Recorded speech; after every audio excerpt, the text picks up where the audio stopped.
Saygıdeğer izleyicilerimiz, bize çok sayıda soru geliyor. Özellikle ben nasıl Fransız vatandaşı olurum? Ben nasıl Alman vatandaşı olurum gibi. Prosedür nedir? Hangi evraklar gerekiyor? Kimler nasıl başvuru yapabilir gibi. Şimdi Fransız vatandaşlığına kimlerin nasıl, hangi evraklarla ve hangi şartları taşıyor olması gerekiyor ki başvurabileceğini, yani Fransız vatandaşlığına geçebilmek için nelerin gerektiğini size tek tek anlatacağım. Şimdi değerli izleyicilerimiz, Fransız hukukuna göre ya bir Fransız vatandaşıyla evlenirseniz Fransız vatandaşlığına başvuruyorsunuz ya da Fransız toplumuna uyum sağladığınızı kanıtlarsanız Fransız vatandaşlığına başvuruyorsunuz. Şimdi ilk önce bir Fransız vatandaşı ile evlenerek nasıl başvuracağınızı, şartlarını, ardından da uyumla ilgili başvuru şartlarını tek tek sizinle paylaşacağım. Eğer Fransız vatandaşlığına başvurmayı düşünüyorsanız, Fransız vatandaşlığı ile ilgili detayları merak ediyorsanız lütfen bu yayınımızı sonuna kadar çok dikkatli bir şekilde takip ediniz. Bir Fransız vatandaşı ile en az 4 yıl evli kalırsanız Fransız vatandaşlığına başvurabilirsiniz. Ancak evlendiğinizden beri kesintisiz 3 yıl boyunca Fransa'da yasal olarak ikamet ettiğinizi kanıtlayamasanız ya da Fransa dışında yaşıyorsanız ve eşiniz Fransa konsolosluğuna yurt dışında yaşadığını kayıt ettirmemişse vatandaşlığa başvurmak için 5 yıl beklemeniz gerekiyor. Fransa'da ikametinizin yasal olması gerekiyor. Eğer hakkınızda halen geçerli olan sınır dışı etme kararı varsa ya da Fransa topraklarına girmeniz yasaklanmışsa başvurunuz reddedilir. Fransa dışında evlendiyseniz evliliğinizi Fransız makamlarına bildirmek zorundasınız. Evlendiğiniz günden beri eşinizle kesintisiz olarak birlikte yaşadığınızı kanıtlamanız gerekiyor. Yeterli seviyede Fransızca bilgisine hakim olmak vatandaşlığa geçmek için en önemli şartlardan birisi. Başvuru dosyanızda B1 seviyesinde Fransızca bildiğinizi kanıtlayan DELF diploması ya da İçişleri Bakanlığı'nın entegrasyon dili olarak Fransızca öğretmeye yetkin saydığı bir kurumdan alınmış 2 yıldan eski olmayan bir sertifika eklemeniz gerekiyor. Adli sicilinizin temiz olması, Fransız devletinin menfaatlerine aykırı bir davranıştan ya da bir terör eyleminden dolayı aleyhinde mahkeme kararı olanlar veya herhangi bir sebepten dolayı 6 ay hapse mahkum edilenler Fransız vatandaşı olamaz. Hakkınızda bir af kararı çıktıysa ya da mahkumiyetiniz adli sicil kağıdınızın 2 numaralı nüshasında görünmüyorsa vatandaşlık için başvurabilirsiniz. Peki vatandaşlığa başvurmak için hangi belgeler gerekiyor evli olanlar için? Bunları anlatıyorum. Fransız vatandaşlığına başvuracak kişinin oturum kartı ve pasaportu Fransız vatandaşı olan eşin nüfus cüzdanı, başvuracak kişinin Türk konsolosluğundan alınan doğum kayıt belgesi, evlilik cüzdanının aslı ve fotokopisi, Fransa dışında gerçekleşen evlilikler için Fransız konsolosluğuna yapılan evlilik bildirgesi, vatandaşlık için başvurduğunuz makama giderek evliliğinizin gerçek olduğuna dair eşinizle birlikte imzalayacağınız mektup, çocuklarınızın doğum kayıt belgeleri, ortak vergi beyannamesi, tapu, kira kontratı, kira makbuzu, banka hesabı ile evliliğinizi ve birlikte yaşadığınızı kanıtlayan her türlü belge. Fransız vatandaşı olan eşin evlilik gerçekleştiği anda da Fransız vatandaşlığına sahip olduğuna dair her türlü belge. Başvuran kişinin Fransızca seviyesinin yeterli düzeyde olduğunu kanıtlayan belge. 10 yıldan az süredir Fransa'da yaşıyorsanız Türk makamları tarafından verilmiş son 10 yılı kapsayan sabıka kaydının aslı ve Fransızca tercümesi. Daha önce evlendiyseniz boşandığınızı ya da dul kaldığınızı kanıtlayan resmi belge, oturum kartı, başvuru alındı belgesi, iş sözleşmesi, maaş bordosu, elektrik faturası gibi başvuran kişinin Fransa'da aralıksız ve düzenli olarak en az 3 yıldır yaşadığını kanıtlayan her türlü belgeyi hazır etmeniz gerekiyor. Peki nasıl başvuracağız? Fransa'da bağlı olduğunuz valilikten Fransa dışında ise bulunduğunuz yerdeki Fransız konsolosluğundan alacağınız başvuru formuna yukarıda sayılan belgeleri ekleyerek başvurunuzu tamamlayabilirsiniz. Yani az önceki saymış olduğum belgeleri hazır ediyorsunuz. Fransa'da yaşıyorsanız yaşadığınız ilin valiliğine, Fransa dışındaysa konsolosluğa. Tabii Fransız vatandaşı olmanın ikinci bir yolu da uyum süreci yoluyla vatandaş olmak. Bakalım neymiş bu? Detaylar neler? Hangi şartlar isteniyor? Fransa'ya veya Fransız toplumuna uyum sağladığınızı kanıtlayarak vatandaş olabilirsiniz. Başvuru şartları genel olarak Fransa'da yasal ve kesintisiz ikamet etmeyi, Fransız toplumuna entegre olmayı ve adli sicilinizin temiz olmasını gerektiriyor. Ancak yabancıların Fransız vatandaşlığına geçmesi Fransız idare hukuku tarafından bir hak olarak görülmüyor. Yani tüm şartları yerine getirseniz bile başvurunuz reddedilebilir. Başvuru şartları neler? Kişinin başvurudan önceki 5 yıl boyunca Fransa'da yaşamış olması gerekiyor. Ancak en az 2 yıl lisans, yüksek lisans ya da doktora alanında Fransa'da eğitim alan kişiler için ve bilimsel, ekonomik, sanatsal, sportif ya da sosyal faaliyetleri Fransa'ya katkı sağlayabilecek yabancılar için bu bekleme süresi 2 yıla indirilmiştir.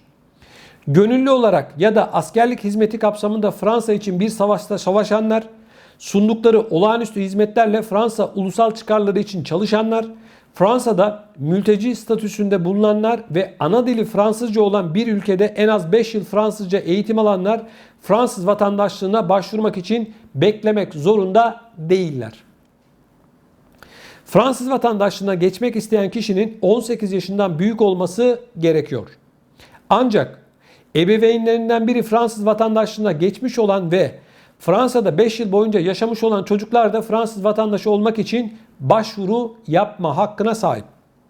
Fransız vatandaşlığının başvuracak kişi için özellikle mesleki ve ailevi anlamda çıkar teşkil etmesi gerekir.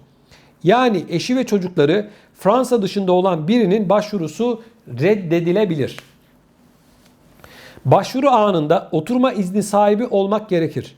Fransa'da kaldığı süre boyunca çeşitli sebeplerle kısa süreler için kaçak durumuna düşmek, başvuran kişinin başvurusuna etki etmez. Ancak hakkında sınır dışı etme kararı çıkmış ya da Fransa'ya girme yasağı olan kişilerin başvuruları kabul edilmez. Değerlendirilmede en dikkat edilen noktalardan biri kişinin mesleki anlamda Fransa'ya entegre olmasıdır. Başvuru anından ziyade Fransa'da bulunan tüm süre boyunca kazanılan mesleki kariyer değerlendirilir. Başvuru anında sahip olunan iş sözleşmelerinin türü önem teşkil etmez. Kişinin sabit ve düzenli bir gelire sahip olması yeterlidir. Başvuran kişi eğitim düzeyi ve gelirine göre yeterli derecede Fransızca biliyor olmalıdır. 65 yaşından büyük kişilerin gerekli kurumlardan Fransızca bildiklerine dair bir belge alması gerekir. Yapılacak mülakatlarda kişilerin dil bilgisi seviyeleri değerlendirilir. Başvuru sahibi Fransa Cumhuriyet değerlerine ve toplumuna uyum sağladığını kanıtlamalıdır. Fransa tarihi, toplumu ve kültürü hakkında ilkokul mezunu bir çocuk kadar bilgi sahibi olması gerekir. Yapılacak mülakatlarda kişilere Fransa ile ilgili genel kültür soruları sorulabilir. Kişinin Fransız devletine olan sorumluluklarını yerine getirmesi ve Fransız yasalarına uyması gerekir. Vergilerini düzenli ödemeyenler, Fransız devletinin menfaatlerine aykırı bir davranıştan ya da bir terör eyleminden dolayı aleyhinde mahkeme kararı olanlar ya da herhangi bir sebepten dolayı 6 ay hapse mahkum edilenler Fransız vatandaşı olamaz. Peki hangi belgeler gerekiyor?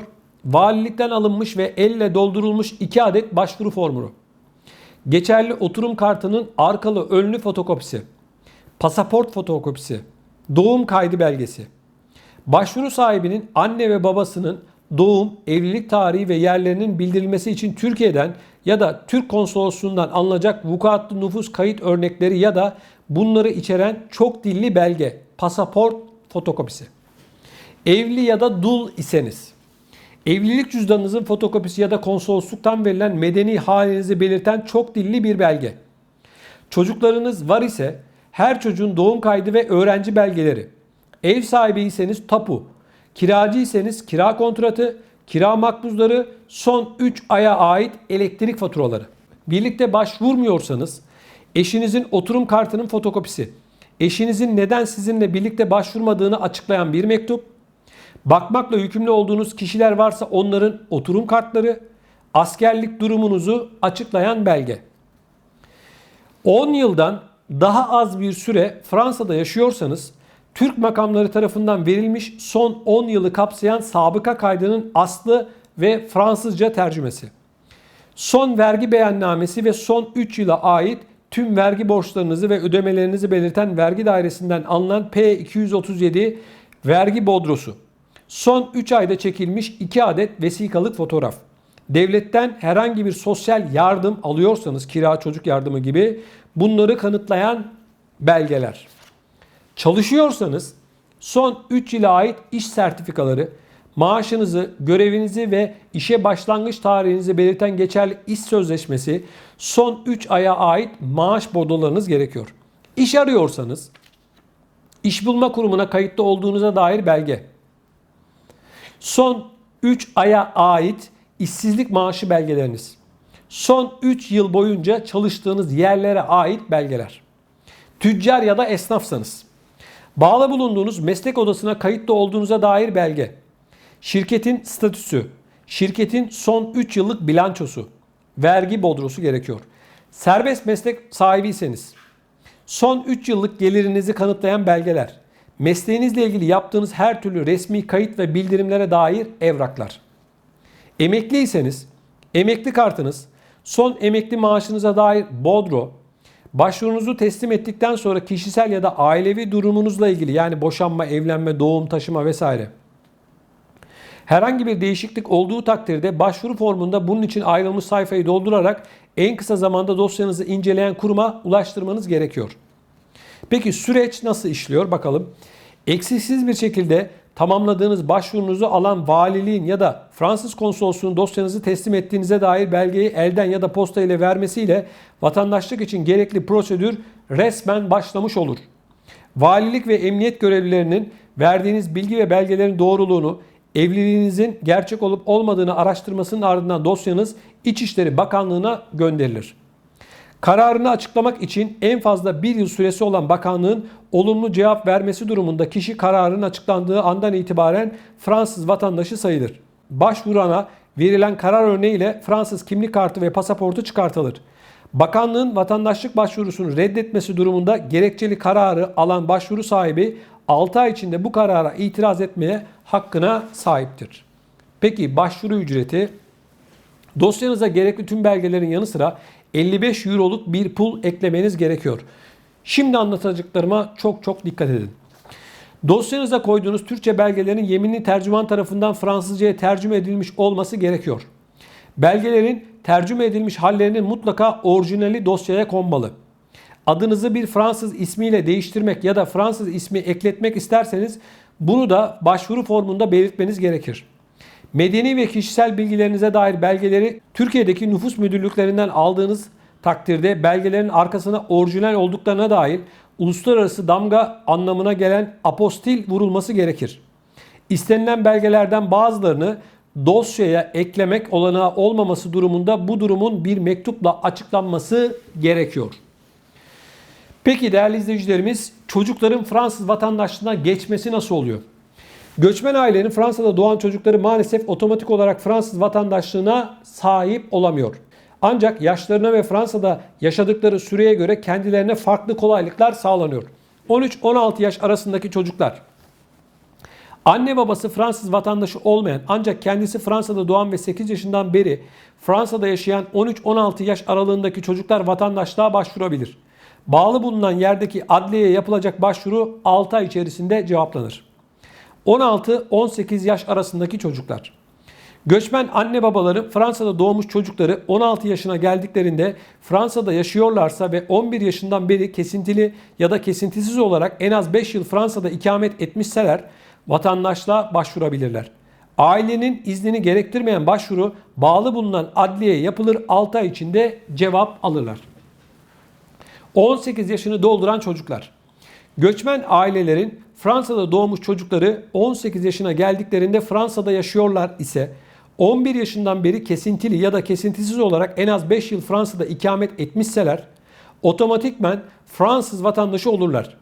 Herhangi bir idari karara gerek yoktur. Ancak kimlik ve pasaport çıkartılabilmesi için adliyeye başvurup Fransız olduğuna dair bir belge almaları gerekir. Bu başvuru sırasında 11-18 yaşları arasında en az 5 yıl Fransa'da yaşadığını belgeleyecek karneler, okul kayıt evrakları ya da varsa iş sözleşmelerinin ibraz edilmesi gerekiyor. Evet değerli izleyicilerimiz, Fransız vatandaşlığına geçmenin tüm detaylarını sizlerle paylaştım. Fransız vatandaşlığına geçmek isteyen ya da Fransız vatandaşlığı ile ilgili haklarını öğrenmek isteyenler bu videoyu başka izleyicilerine, arkadaşlarına, akrabalarına da gönderebilir. Şimdiden çok dikkat edin derim. Bilgi, belge toplamak çok önemli. Her şey bilgi, belge, evrak üzerinden yürüyor. Lütfen bunu da unutmayın.